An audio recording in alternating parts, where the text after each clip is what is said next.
Interviews with business owners and veteran executives who share their wisdom and expertise to help you de-stress, free up time, and make more money. Profits of IT.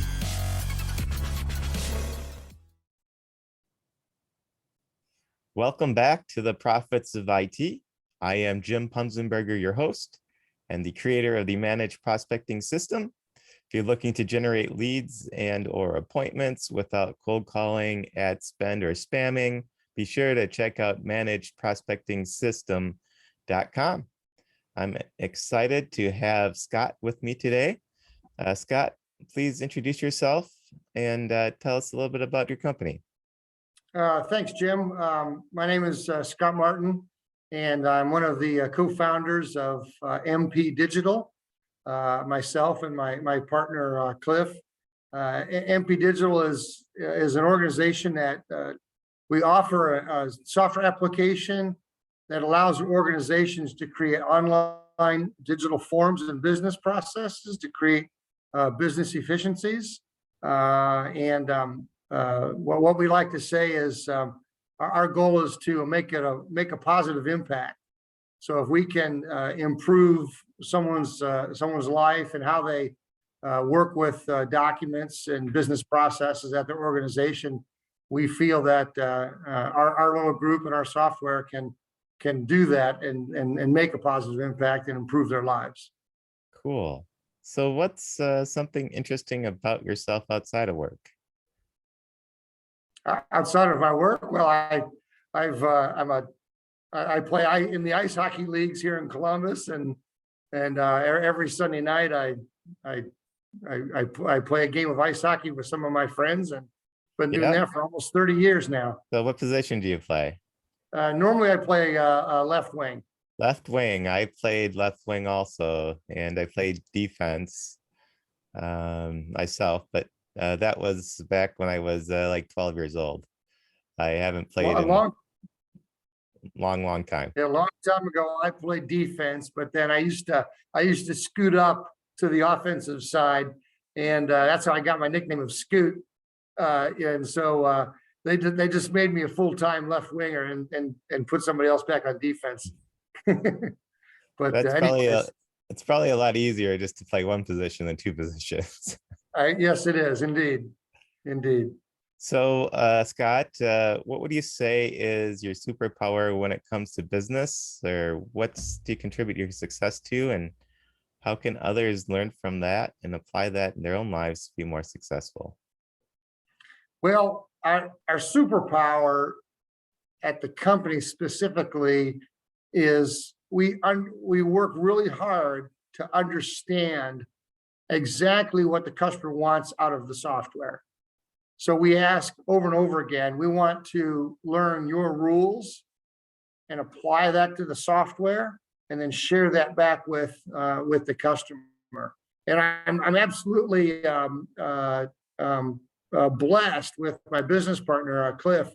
He has that ability to dig deep into a potential customer's business needs and how they want to interact with the forms and the workflows and the business process. And every time someone allows us to have that conversation and then deploy the application, we always have success.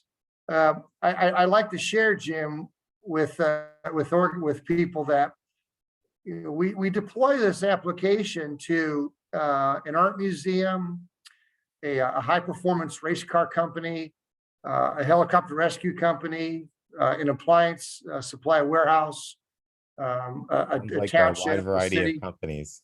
Yeah, wide variety. And the commonality, Jim, is that they all had a business need, and we were able to use the software to facilitate that need. We did it for a township in the state of Ohio, and on the first draft, the administrator said, "You just saved us 1,000 hours of time." Wow. And those are very impactful statements, and we just love to do that. And when we do that, we know it's a positive impact for the organization. So if somebody's wanting to replicate this in their own business, like the process of helping a business out in some way. Do you have any tips on doing that? Well, we'd be happy to start a conversation. The, the, the process usually is someone in an organization says, or asks the question, is there a better way to do this? Oftentimes, Jim, you've probably heard this before. Why do you do what you do, how you do it? And the answer is, well, we've always done it that way. And if people were to stop and hear themselves say that answer, that ought to be a trigger for them to say, maybe we shouldn't do it that way. Are there other options? And we're one of the many options out there for helping organizations just to be more efficient.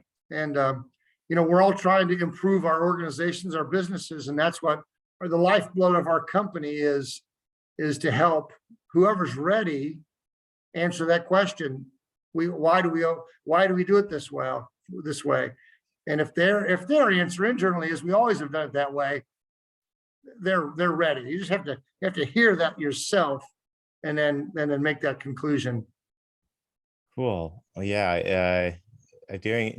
Just because it's been done that way forever doesn't mean necessarily that that's the right way of doing it, especially with the technologies that are available today that can help improve efficiencies and make, I guess, ultimately save time. Yeah, absolutely. Everyone tries to come in and say, well, we'll save you time and money. Well, how do you do that? Well, this, and this, you have to spend money to save the money. Well, really, if we can save that time, it translates into the organization that deploys this type of a software to save money. In the time of the pandemic, Jim, COVID-19 has been a huge problem for the country and the world, and people are working at home more. People are not going back to the office, and the world and the country works differently now. Well, that kind of allows us to help organizations work differently with their information, so. How do you access information? Can you access it from a cloud? Can you access it through a virtual private network? And so those are all questions that we deal with. And then we apply this software to say, your process is this, as you told us. We share it back with them. And when we do that, it's usually a successful thing. So what else is important to know about this? Well, it's easy to use. It's very affordable. Small companies, a few people, 1 to 5 people can use it, as well as large organizations.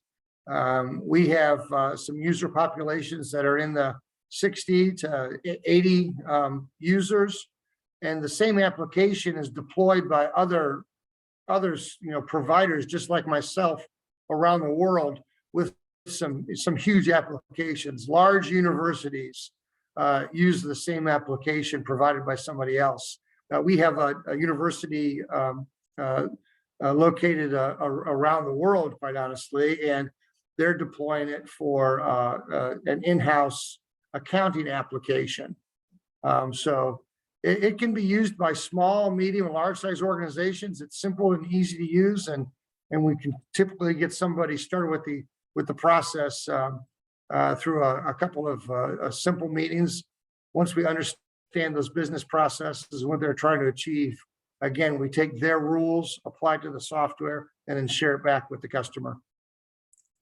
Got it. So any last thoughts here before we wrap up? Well, Jim, I just really appreciate the opportunity. Again, my name is Scott Martin. We're with MP Digital.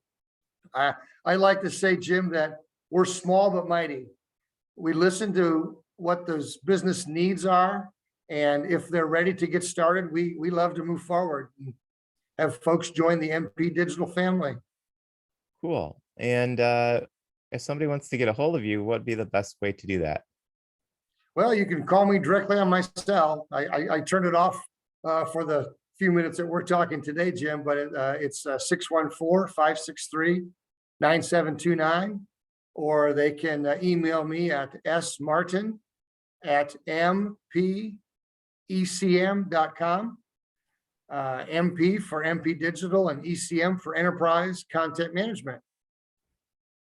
Great. So be sure to call or email Scott with any questions. And I just wanted to thank you again, Scott, for coming on and sharing. And it was just great to hear your insights. I really appreciate it, Jim. Thanks for the opportunity. And until next time on the Profits of IT, I am Jim Punzenberger, your host and the creator of the Managed Prospecting System. If you're looking to generate leads and appointments without cold calling, ad spend, or spamming, check out managedprospectingsystem.com.